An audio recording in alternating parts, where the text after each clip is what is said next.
पंतप्रधान आवास योजनेअंतर्गत परवडणाऱ्या दरात सहकार तत्वावर कुंभारी येथे सोलापूर शहरातील 30,000 असंघटित कामगारांचा एकात्मिक महत्वाकांक्षी पथदर्शी रेनगर गृहनिर्माण प्रकल्प साकारत आहे। या गृहनिर्माण प्रकल्पाचा हस्तांतरण सोहळा नियोजित 12 जानेवारी रोजी होणार असून त्या अनुषंगाने या वसाहतीत वास्तव्यास येणाऱ्या सर्व लाभार्थ्यांना नियमितपणे स्वच्छ व स्वस्त पिण्यासाठी मुबलक पाणी तसेच अन्य जीवनावश्यक घटकांसाठी वापरण्यासाठी पाणी अत्यंत आवश्यक आहे। याकरता महाराष्ट्र शासन जलसंपदा विभाग लाभक्षेत्र विकास प्राधिकरण यांच्याशी सिंचन भवन येथे 2 जानेवारी रोजी बिगर सिंचन पाणी वापर करार झालेला आहे। या करारामुळे रेनगर वसाहतीला दररोज 24 MLD पाणी NTPC कडून मोफत मिळणार आहे। या मिळालेल्या पाण्यातून वापर झालेल्या पाण्याचे जलशुद्धीकरण करून 16 MLD पाणी NTPC ला विनामोबदला परत पुरवठा करायचे आहे। राष्ट्रीय औष्णिक वीज निर्मिती प्रकल्प आहेरवाडी येथून रेनगरला जोडण्यात आलेल्या जलवाहिनीची पहिली चाचणी 5 जानेवारी रोजी रेनगर येथील पंप हाऊस येथे होणार असून यासाठी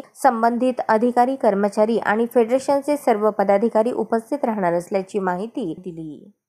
सगळे आलेले आहोत। कामाची आजची परिस्थिती पाहिली तर आपलं सदरच्या कामात हे NTPC कडून पाण्याची पाईपलाईन पूर्ण आलेली आहे आणि तर ट्रायल आपण या जवळपास 7 ते 8 तारखेपर्यंत आपलं पूर्ण होईल। ट्रायल कुठलंही काम राहिलेलं नाही।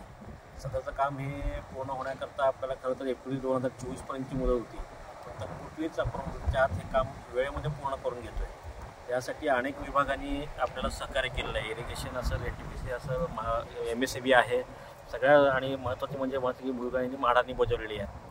आणि अशा प्रकारे जिल्हा परिषदने सुद्धा आपल्याला मोठ्या प्रमाणात मदत केलेली आहे या कामासाठी। त्या सगळ्यांच्या ह्याच्याप्रमाणे रेनगरला पंतप्रधान मोदी साहेब यायच्या अगोदर आपली सगळी ट्रायल होऊन पाणीपुरवठा व्यवस्थित सुरळीत होणार आहे। त्याच्यामध्ये मोठं काम जे झालेलं ते STPचं काम ही मोठ्या प्रमाणात झालेलं असून ते आता पूर्णत्वास आलेलं आहे। सगळे इक्विपमेंट बसून पूर्ण झालेलं आहे। हे उद्घाटनाच्या अगोदर आपण सर्व दृष्टीने संपूर्ण कंपाऊंड वॉल करून त्याचं पूर्ण अंतिम करून तयारीत आपण राहणार आहोत।